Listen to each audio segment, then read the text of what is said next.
Thank you everyone for participating in this. As I told you that the name of the Lord and the Lord himself is non-different. So you can start doing this chanting process at your home. We are collecting the beads, but if you want to do it and you promise to do it daily, then you can take it from the stall outside this temple hall for free. Okay? So yes, thank you. Now we will have a discourse, so just wait for some time. Thank you.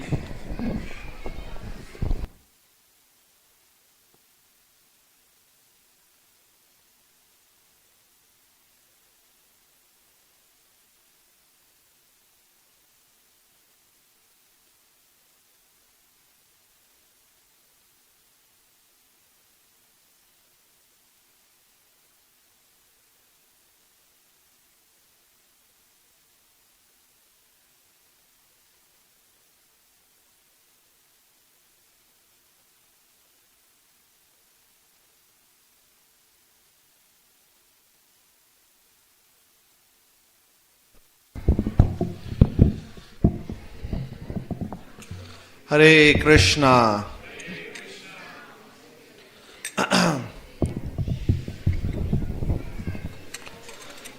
Jaya Radha Madhava, Jaya Kunja Bihari. Radha Madhava, Jaya Kunja Bihari. Jaya Gopi Jana Vallabha, Jaya Girivaradari,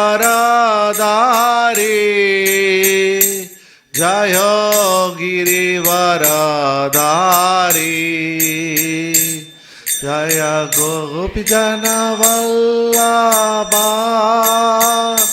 Jaya Girivaradari, Jaya Girivaradari.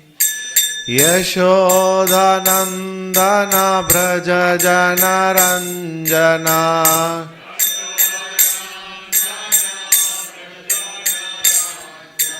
Yashodanandana Braja Jana Ranjana,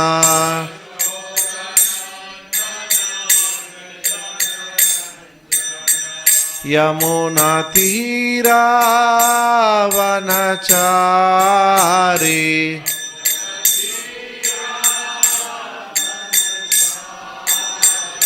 Yamuna Tira Vanachari,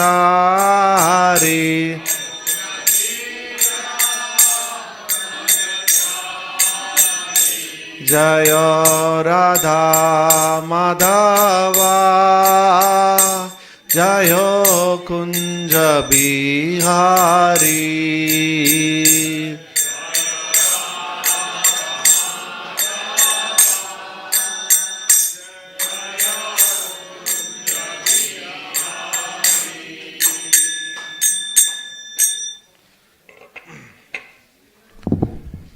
Namo Vishnupadaya Krishna Prasthaya Bhutale Srimate Bhaktivedanta Swaminiti Namine Namaste Saraswati Deve Gauravani Pracharine Nirvisesha Sunyavadi Pashatya Deshatharine Jai Sri Krishna Chaitanya Prabhu Nityananda Shri Advaita Gadadhara Shri Vasadi Gaura Bhakta Vrinda. Hare Krishna Krishna Krishna Hare Hare, Hare Rama Rama Rama Hare Hare.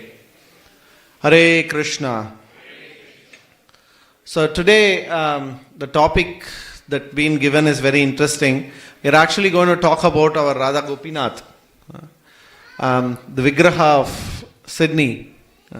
It's a very interesting topic. There are a lot of leelas the deities have performed here. So we'll have a very short history of Radha Gopinath. As you know, in the early 70s, Srila Prabhupada came and established Krishna consciousness here. Some of Prabhupada's very early disciples, they came, they talked to the local people and they were talking about Krishna to them. And as they were preaching, they met a very elderly Indian gentleman who was very impressed with these young Westerners who were getting interested in Sanatan Dharma. So he said, "Oh, you are all such nice devotees. You are practicing Krishna consciousness very nicely. When I go to India, I'll send you a deity of Radha Krishna that you can worship. Because without Radha Krishna, temple worship is very difficult." So the devotees said, okay, they were very happy. So later, the Indian gentleman, after a few months, he went back to India, and the devotees who were doing Krishna consciousness here, unfortunately, they have to move from the temple they were living into a different place. They were renting a small place in the city, and they have to move out. But the gentleman who went back to India, he had no idea that this has happened. So he had purchased the beautiful deity, and he has sent it to the address in Sydney. Right? So the Vigraha, they came all the way from India to Australia, and when nobody was there, the deity was sent back to the gentleman. So they went back, right? And then when he received the deities back, he was very upset. He was thinking, "Oh, I wanted one," because that time there were no temples in Sydney, Australia. There's no concept of Hindu temples or anything related to Radha Krishna in Sydney. So he was thinking, "Oh my God, I took all these effort." He went to Rajasthan, specially ordered this beautiful white marble deities, and then he received it back. He was very upset. He was thinking what to do, and he was living at that time in Bombay. And at that time he heard that Srila Prabhupada, who is the founder of ISKCON, is in Bombay running a Pandal program. Those days they'll have a Pandal program where they'll have 10 days of Krishna Katha, Kirtan, everything. So he went to the Pandal program and he met Srila Prabhupada and he explained, this is what I wanted to do. I got the deities, but they came back. So then Prabhupada personally assured him, "You give the deities to me, I'll personally take them." Okay? So he gave the deities, you can see the photos. Prabhupada had the deities in the Pandal itself, And then later when Srila Prabhupada traveled back to Sydney, he personally bought Radha Gopinath with him. Right? So as you can see, the deity worship in the Vedic literature, we have a lot of details regarding deity worship. The deities, we don't call them idols. We don't call them idols because idols mean something that doesn't have life. Right? It's a Westerner's interpretation. We call them Vigraha. Vigraha means they have life. The life force is present in them. Right? So, and how does this happen is there is a big process that's we have a ceremony called Prana Pratishta. When a deity is established, there is a ceremony called Prana Pratishta that is done, where all the ceremonies are conducted, and the devotees, they request the Lord to come in and present in the form of the deities. So the Shastras, they explain to us that the deities are non-different from the Lord himself. We were all chanting before we started the class, and Prabhu very beautifully explained that chanting, when you say Krishna's name, when we say Krishna, Krishna is actually there. Krishna is non-different from his name. Prabhupada explains this beautifully because in Krishna there is no duality. Duality exists only in the material world. He explains what is duality with an example. Let's say we are very thirsty. Yeah? What do? Drink water, right? So we have to drink the actual water. I can't just say water, water, and my thirst will go away. Right? Water is just a name for a particular object, right? So the object itself is different from its name, right? That's the duality in material world. But in spiritual world, the duality doesn't exist, right? The name and the object are same. So when we say Krishna, right? It's actually like, when you say water, your thirst will go away. Similarly, when you say Krishna, you are actually associating with Krishna. Krishna is there actually with us. Similarly, Krishna's form, not only his name, his form also is non-different from Krishna, right? So that's why that Vigraha, the Vedic literature explains, they are non-different from actually seeing Krishna in the spiritual world. It's actually like we are going to Vaikuntha and seeing the Lord, right? That and seeing Radha Gopinath in the temple, they are same. Right? So they are exactly the same process. So a prana pratishtha is done, and the vigraha comes.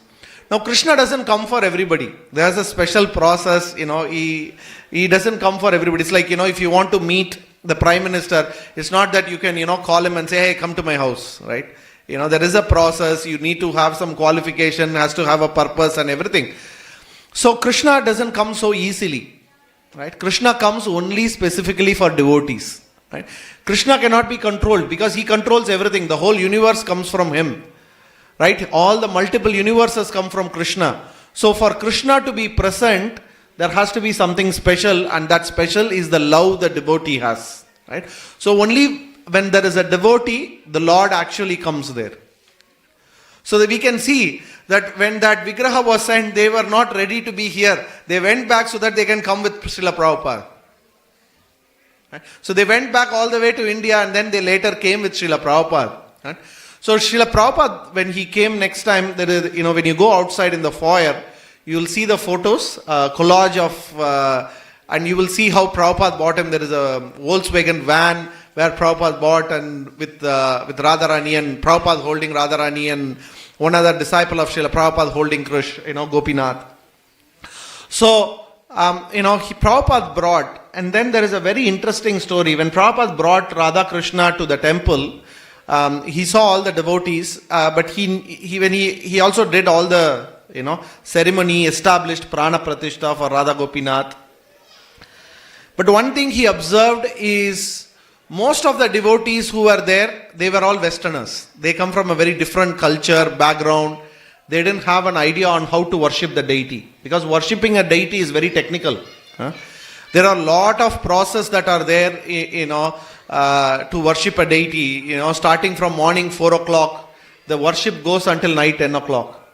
There are 6 offerings that happens to Radha Gopinath, 6 aratis that happens. There is abhisheka, there is dressing, 2 different dressings. There are so many activities that has to be done. And then there is a proper mood of worshipping the deities. So many things are there. And Srila Prabhupada knew that many of his disciples were not trained. Right? So he made one very unique request to the deity of Radha Gopinath. Right? Generally, when the deity, when we request a deity to come, even at home when we are bringing a deity, we should pray, we should promise, I'll take care of you nicely, I will offer 6 times, or whatever is our capability, we make promises like that. But here, Prabhupada actually reversed the role. Right? Prabhupada said to Radha Gopinath, see, most of my disciples are not yet trained. Right?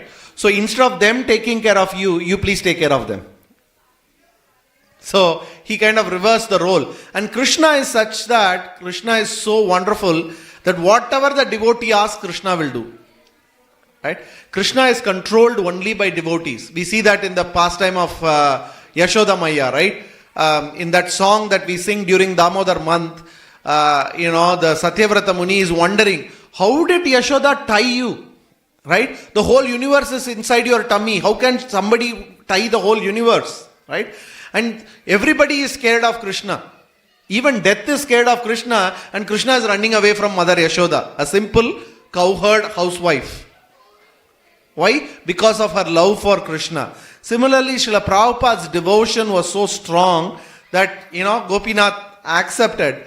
And Prabhupada later, after a year, then when he came back again, when he came back, he saw the worship of Radha Gopinath was very grandly done. They had moved to another new place, 3rd place. They have set up a beautiful altar. They have decorated Radha Gopinath very nicely. And there was Aarti ceremony. The Prashadam standard was very high. How many of you like the Prashadam in the temple?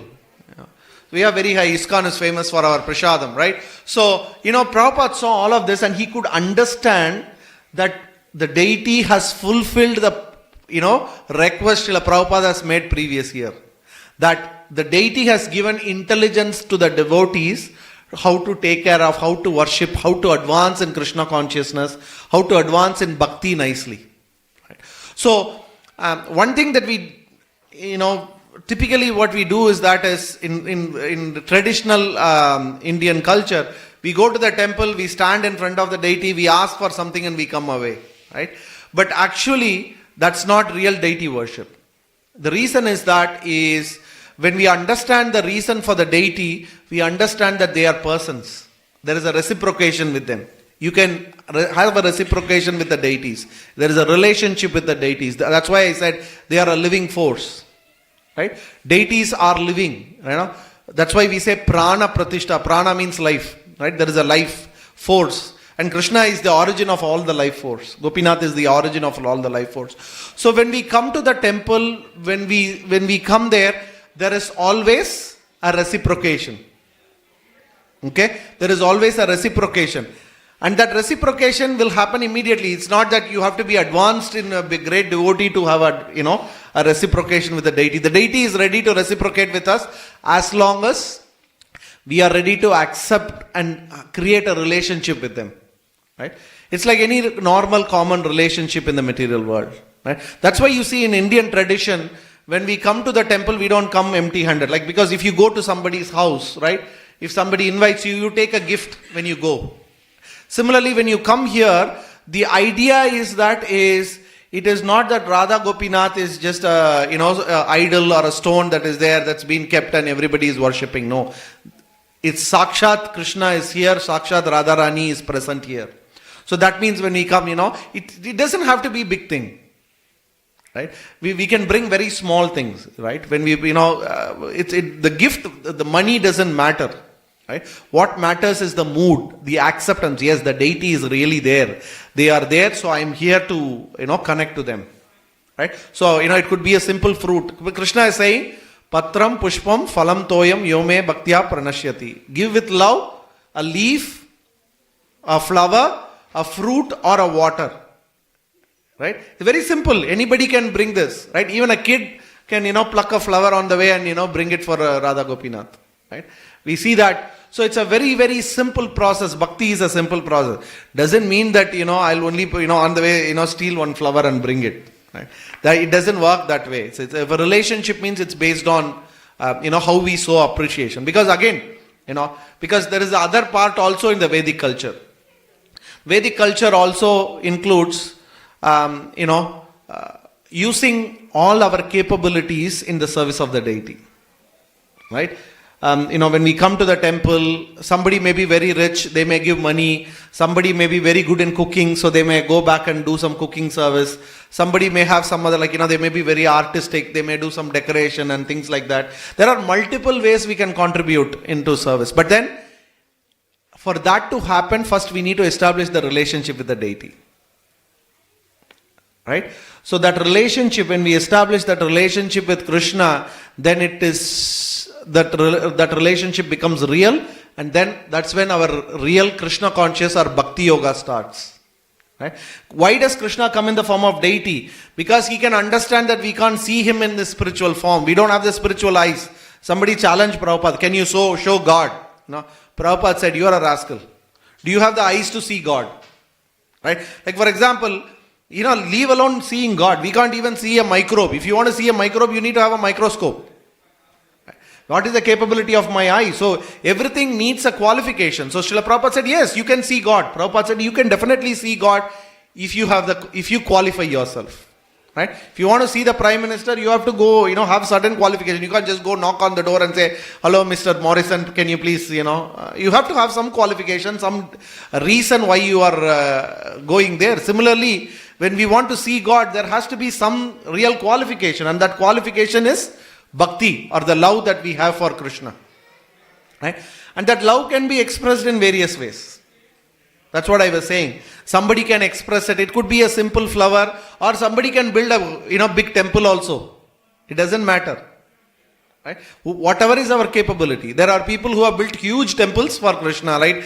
When Lord Rama was building the bridge, Hanuman used to bring big boulders, which is a size of a mountain, and throw it.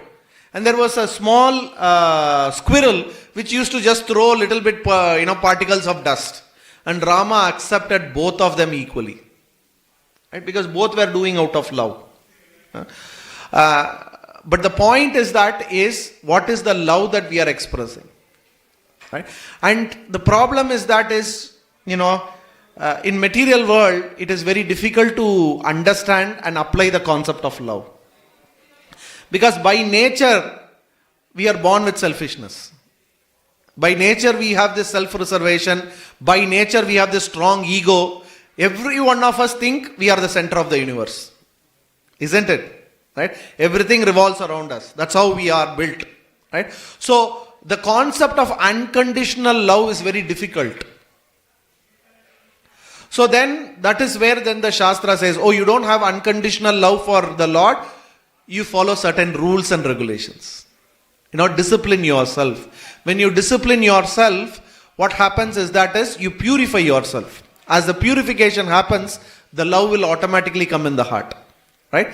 The reason the love is not there in the heart is because there is so much dirt in the heart. Right? So that is why we have all these rules and regulations. Actually, in whole Vedic literature, if you read the whole Vedic literature, there are only 2 rules. There are only 2 rules in the whole Vedic literature. There is like 4 Vedas, 108 Upanishads, 18 Puranas, Mahabharata, Ramayana, Agamas. So many literature, Vedic literature is there. All of them, they have only 2 rules. What are the 2 rules?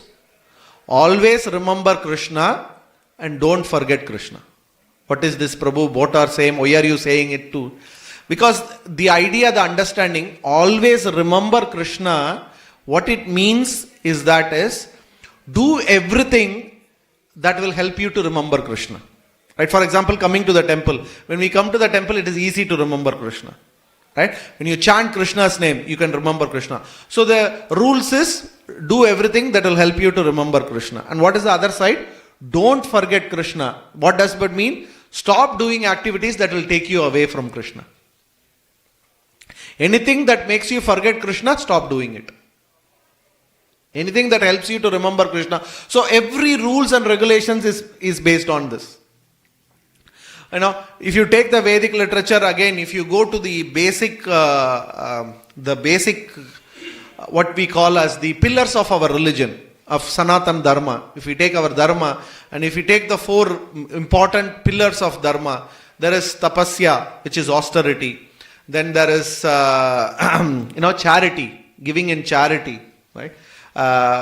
This is again is one of the pillars, right? Then, honesty, being truthful is one of the most important pillars of our religion. Why? Because if we are not honest, then we cannot be, if we are honest externally and internally, then if we are not honest to ourselves, there is no question of understanding the absolute truth. Right? Spirituality is all about understanding truth. And if we are not honest, what is the question of understanding the truth? So honesty is one of the most important parts of the Vedic literature. And then, for example, I was talking about charity. This is very important. There is a big relationship between charity and deity worship. I was talking about how we need to bring something to Krishna. One thing we need to understand is how much ever we give to Krishna, it is actually nothing in front of the Lord, because He is the owner of everything. Even if I give Him the whole world, it is just a peanut for Krishna. Because there are millions of universe that comes from Krishna. So what is this idea of giving? So then the question rises, why do we have to give this to the Lord? Why there is a culture of charity? Why do we have to give something when we come to the temple? Many people ask this question. It's very simple. Prabhupada gives the example. Let's say the father gives some money to his son as a pocket money, like, $10 or something, right? Now the child, he can use the money for himself. Or if he goes, rather buys a small gift and gives to his father, it is his father's money. Right? But still the father is very happy. The child is, doing it out of love. He becomes very happy. Similarly, whatever we give to Krishna, we are giving actually what Krishna gave to us. Right? And we are only giving a portion, small portion of what Krishna gave us. So, but the idea is it creates that relationship, that it forms a relationship of love. There is this beautiful story in Mahabharata. I hope most of you know this story, but I just want to repeat it. So this part comes where Yudhishthira is now banished, right? He loses the gambling. Yudhishthira and the Pandavas, they are asked to go to the forest. Now, as Yudhishthira and the Pandavas, they travel, as they go to the forest, thousands of Brahmanas are following Yudhishthira. They are saying, it doesn't matter where you are. you are such a just king, honest king. Wherever you are, you will live in the forest, we will be along with you. We will not leave, we don't want to live without you. Wherever you are, we will come. Now Yudhishthira is in big anxiety. He's thinking, because traditionally Brahmanas, they don't work. All they do is, worship the Brahman or Krishna, and then the king is supposed to support. He's thinking, I don't know how I am going to support myself in the forest, and all these thousands of people are coming with me. What am I going to do? So that's when his guru, he gives him this mantra, and he prays to Surya, right? And Surya Deva comes and gives him Akshay Patra, right? So he says, see, whatever Draupadi cooks in this, okay, it will multiply unlimited times, right? Rice, dal, sabji, whatever like, so even if you have 100 guests, whatever she cooks, it will keep multiplying, right? But then Surya gives only one condition. He says, it will keep multiplying until Draupadi eats. When she eats, it will stop for the day. Only next day it will again. Why? The reason is again in Vedic culture, one of the most important rules in Sanatana Dharma is feeding a guest. Okay? In the Vedic culture, it is so important to feed a guest that it is considered sinful not to eat without giving food to a guest. Okay? So those days, they had very strict rules. Particularly if you are a householder, grahastha, it is very important that you feed a guest. Okay? Atiti. Atiti Devo Bhava. Atiti is a representative of Krishna himself. So you have to feed a guest. So those days they had this system. You have to feed somebody before you eat. That means those days, if you don't get a guest, they have to go out of the house and they'll go to a place where two roads cross each other. Right? And they have to shout loudly, is there anybody hungry? 5 times. Okay? And if they can't find anybody, then only they can come and eat. That was the rule, right? Even today there is one temple in South India where they do this. The priest will come out, right? Before the priest eat in the temple, it's a Lord Shiva temple. Before they eat, they come and shout 5 times. Is anyone hungry? If they are hungry, they'll feed them and then only the priest will eat. Even today they are following it. Very rare. But then and Draupadi being the head of the household, because Mahabharata also, it very clearly says, externally it may look like men are controlling the house, but actually it's the women who control the house. That's the reality. This is talked by Draupadi herself to Satyabhama. Satyabhama in one place she is asking Draupadi, I don't know how you are managing 5 husbands, I am struggling with 1 husband. Then she says, Arey yaar, they don't know anything, I control. They don't know how many horses are there, how many cows are there, how much coin is there in the treasury, nothing they know. Right? So basically, so then that's why, that rule was made that when Draupadi eats, finish, close, katam. So then, they are, it's very happy situation. They have settled. They are feeding the thousands of Brahmanas. They are eating, and Draupadi finally, after feeding, serving everybody, she eats and everything happens. Now, Duryodhana, he is on the other side, Duryodhana has one problem, right? It is not that he wants what Yudhishthira has. That's not his problem, right? By nature, he is envious. He is not greedy, he is envy. Envy is a little different from greed. Envy means, it's not that, greed means I want to be more happy than other fellow, right? Envy means I don't want the other fellow to be happy, right?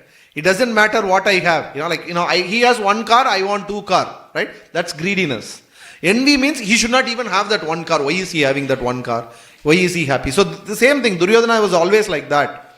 So one time what happens, when Duryodhana is there, Durvasa Muni comes. Okay?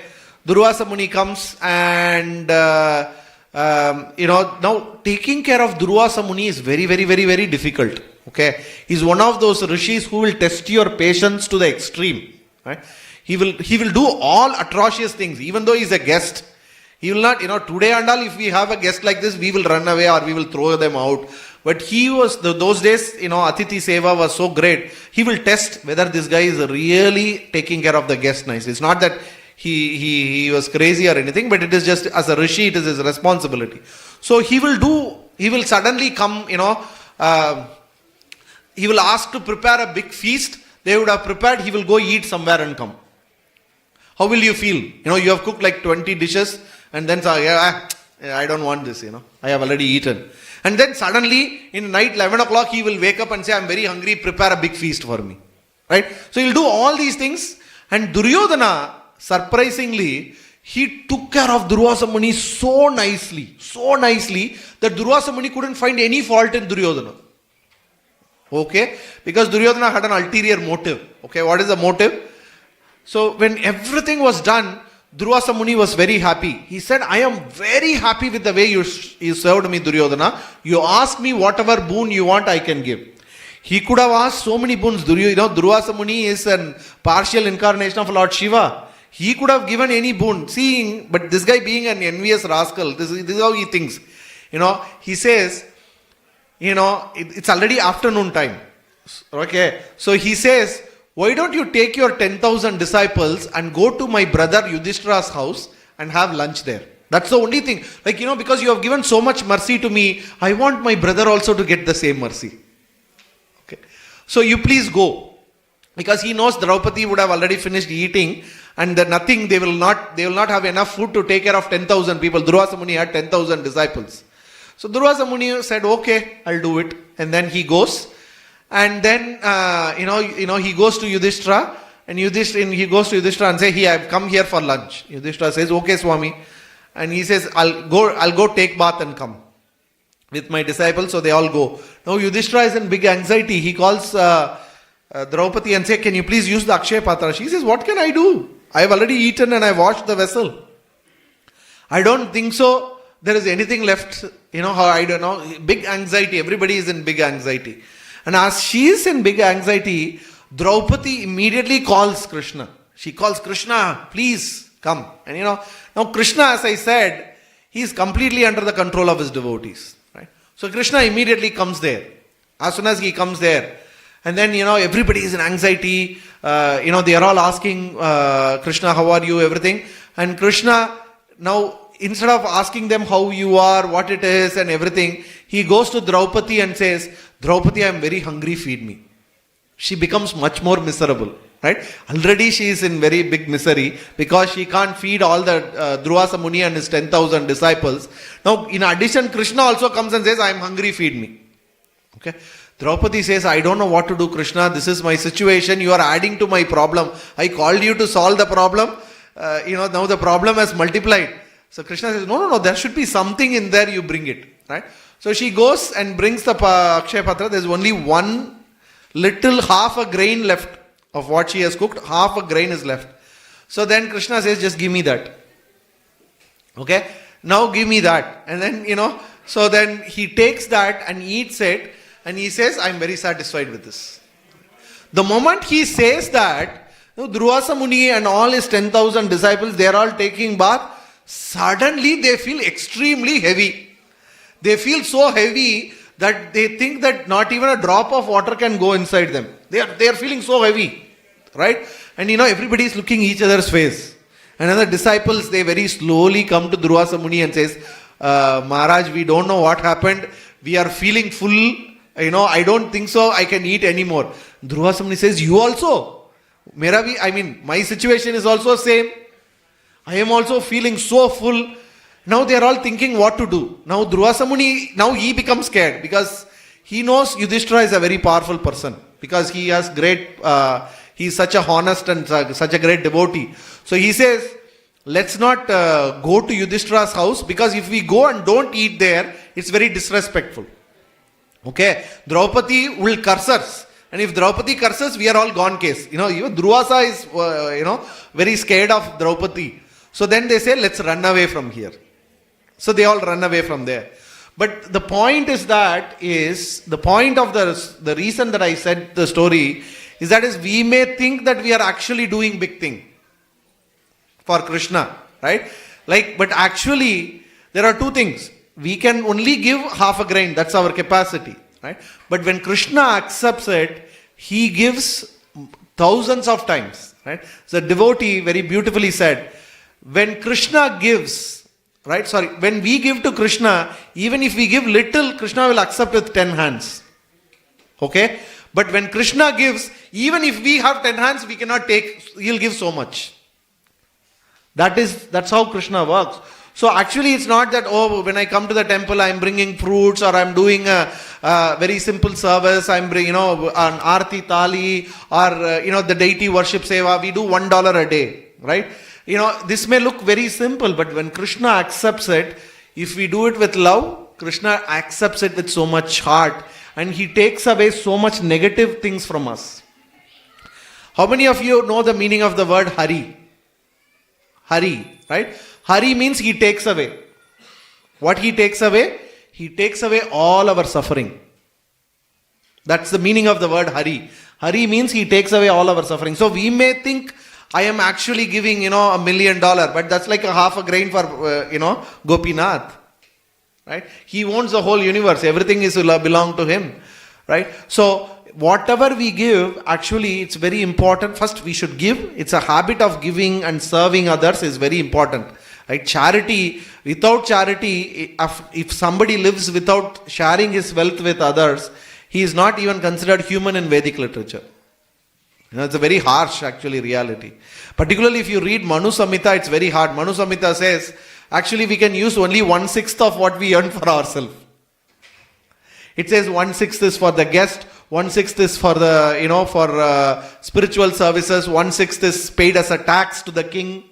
Right? 1/6 we have to save. If you are a grahastha, at least 1/6 of your money you have to save. Compulsorily we have to save. That's what Vedic literature says. Like that, it divides. So that means, only 16.66% I can use for myself. But that's not a reality that we live in. In Kali Yuga, it's very difficult. Right? We can't, live with only, if I'm earning, $1,000, I can't, live my life with $160. That's not possible. So that means in Vedic, Vedic literature says, so there is no hard and fast rule, but at least a portion of what we earn, we should use for some Vedic purpose. We should use it for dharmic purpose. Otherwise, we are only accumulating bad karma. Right? Because think about it, most of the companies that we work for, most of the organization, they are very, very, very, by nature, they have no morality. Right? And they engage in all kind of things, and as we work for them, we also accrue that karma. Right? So if we don't, the charity, it kind of also nullifies the negative. So we should use some portion of the money for some good thing in this, particularly some dharmic, whatever is dharmic, we should engage in dharmic activity. Whatever it may be a simple amount, it may be a small amount, but when we do it, we should do it with the heart. There's one more story in Mahabharata. Hopefully we have time. It talks about, it's not the quantity, the quality of how much we give is very important, right? So Yudhishthira, after all the war is over, is doing a big yajna, right? He's doing a big yajna, and millions of people come around from the world, and he's giving gold and cows and this and that. Anybody who asks anything, he gives in charity. Because he's the emperor of the whole world. So he's able to give anything anybody asks. Now as the yajna is happening, thousands of people have assembled. A mongoose comes to that place. Right? Know what a mongoose is? Right? So the mongoose comes. What is very wonderful about the mongoose is that half of its body is gold. Right? The mongoose, half of the body of the mongoose is gold. Okay? So then it comes and it starts rolling around the yajna kunda. Okay? And everybody is thinking, what is this weird scene? First of all, there is a mongoose, half of its body is gold, and it's rolling around the yajna kunda. They are all looking at it, and then suddenly the mongoose starts speaking. That's more, First of all, half of it is gold, then it also starts speaking. It says, the charity here is not that great. Everybody is surprised. How can you say this? Yudhishthira is giving so much gold. He is giving everything to everybody. How can you make such a statement? And then Yudhishthira himself, being a very humble person, he comes and asks the mongoose, can you please explain why do you think that charity that we are doing is not that great? Then the mongoose explains, I'll tell you how I got the power of speech and how my half the body became gold. Then he talks about a Brahmana who used to live. So he had a very strict rule that he will always, serve a guest, then only he will take his food.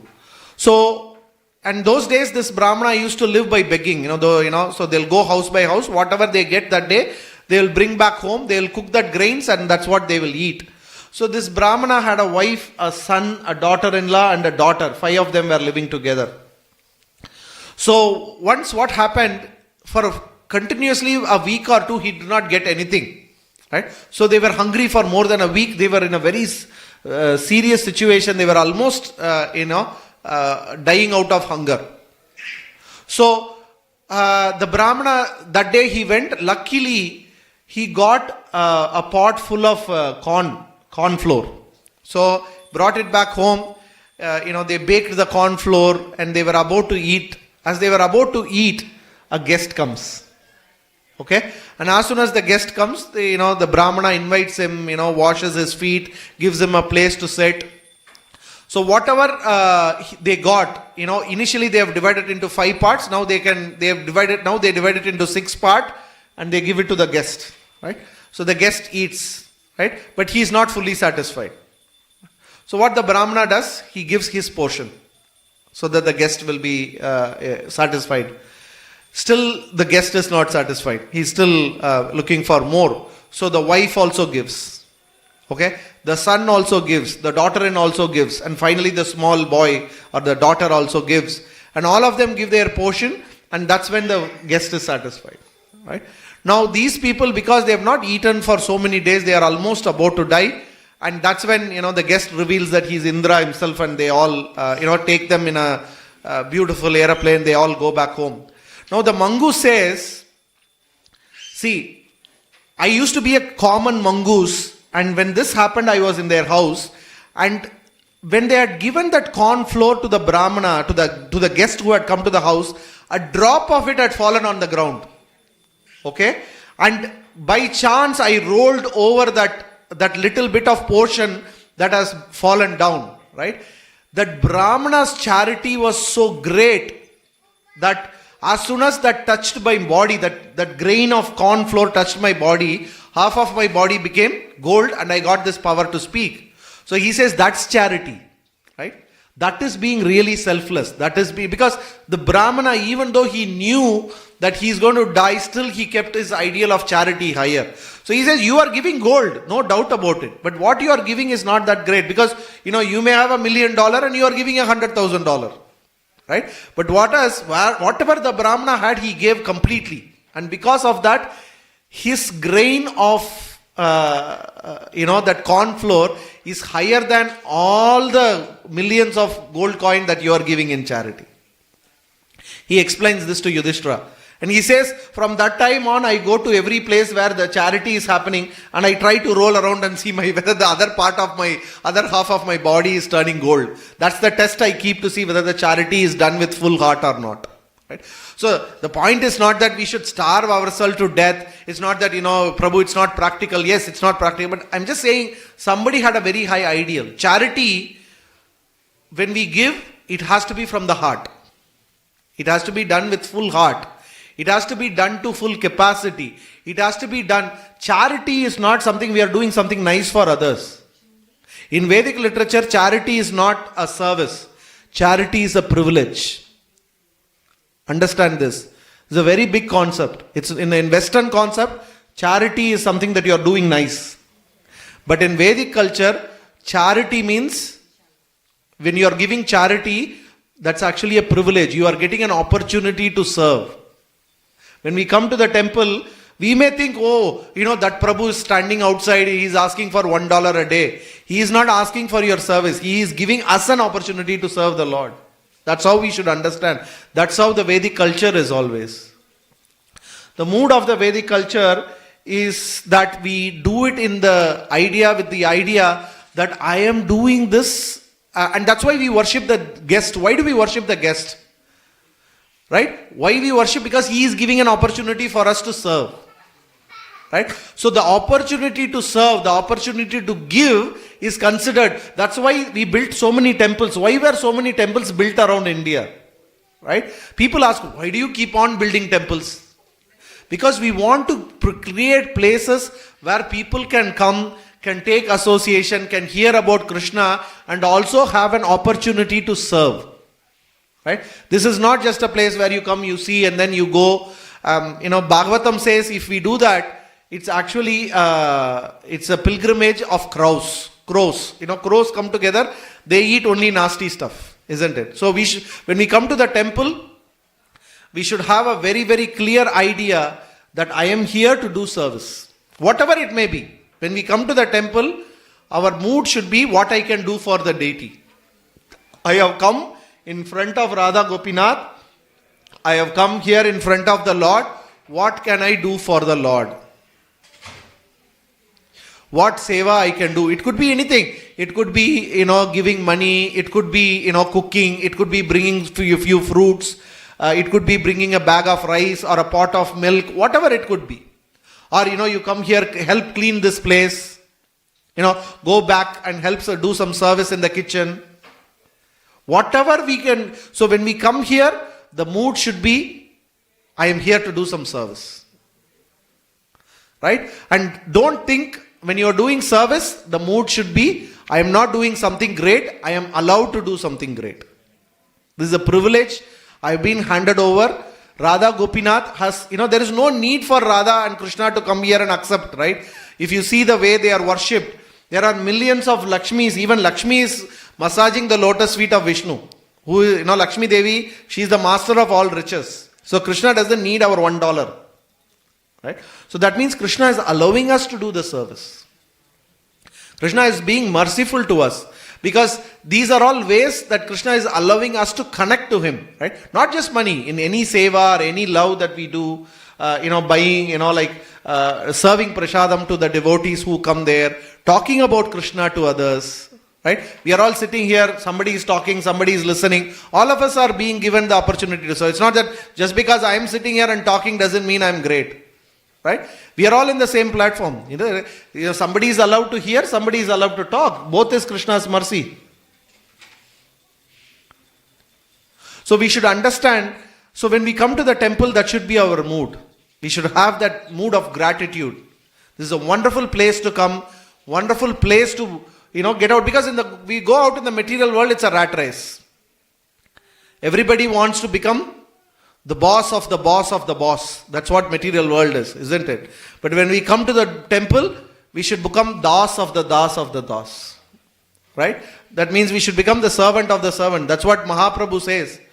Gopi pada kamalayor dasa dasanu dasa. Mahaprabhu, Sriman Mahaprabhu, he says, I want to become the servant of the servant of the servant. That should be our mood. Right? So that means when we are in the temple, all we should be looking for is what service I can do for the Lord. Right? So constantly we should be looking for service. Right? Not that somebody will come and ask, Prabhu, Mataji, can you do service? No. We should go and ask, Prabhu, is there something I can do? Why do we call others Prabhu in the temple? Prabhu means master. Because we see everybody else as higher than us. That natural humbleness comes in us. Right? These are all not some made up values that we follow. When we do it, this is the natural position of the soul. By nature of the soul will be satisfied. Sevon mukha jiva. The nature of the soul is to serve. So only through service can we be happy.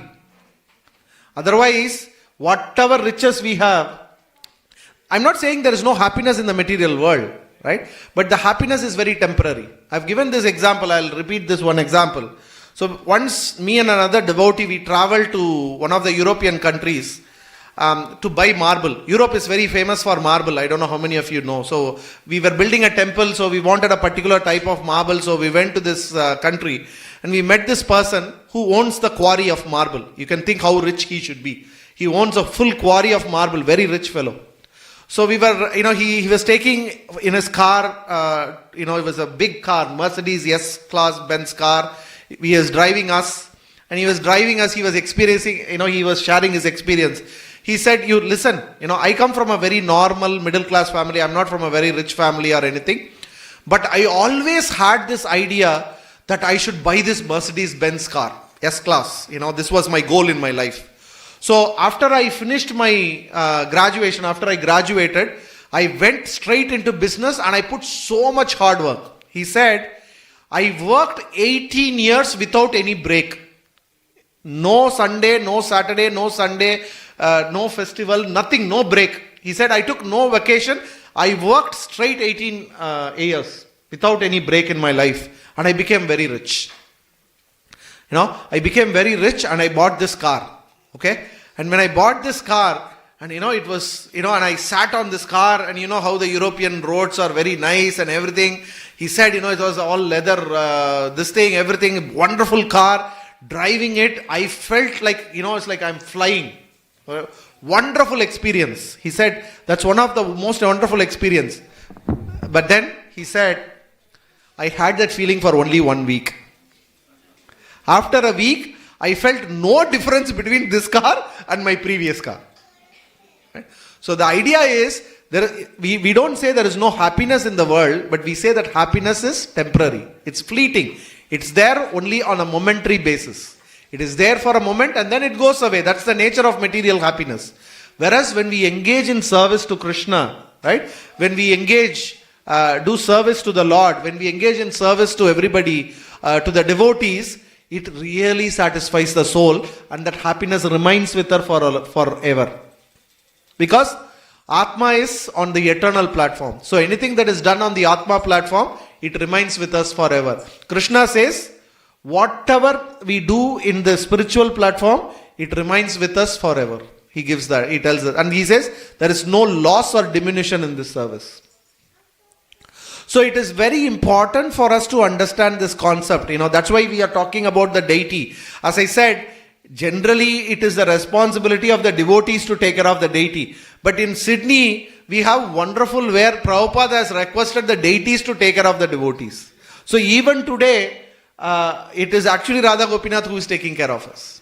You can feel that. If you come to the temple, you start interacting with the deity, you will feel that. You will understand that as the relationship develops, you will understand that, oh, okay, Gopinath is taking care of me. I am not doing anything for Gopinath. It's, Gopinath really takes care of me.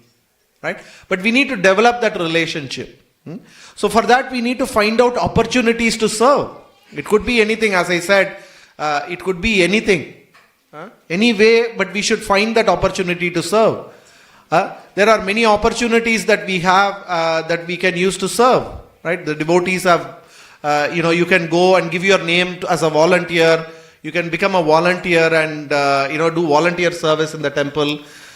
You can also engage in, so many services are there. Whether it is cooking, cleaning, planning.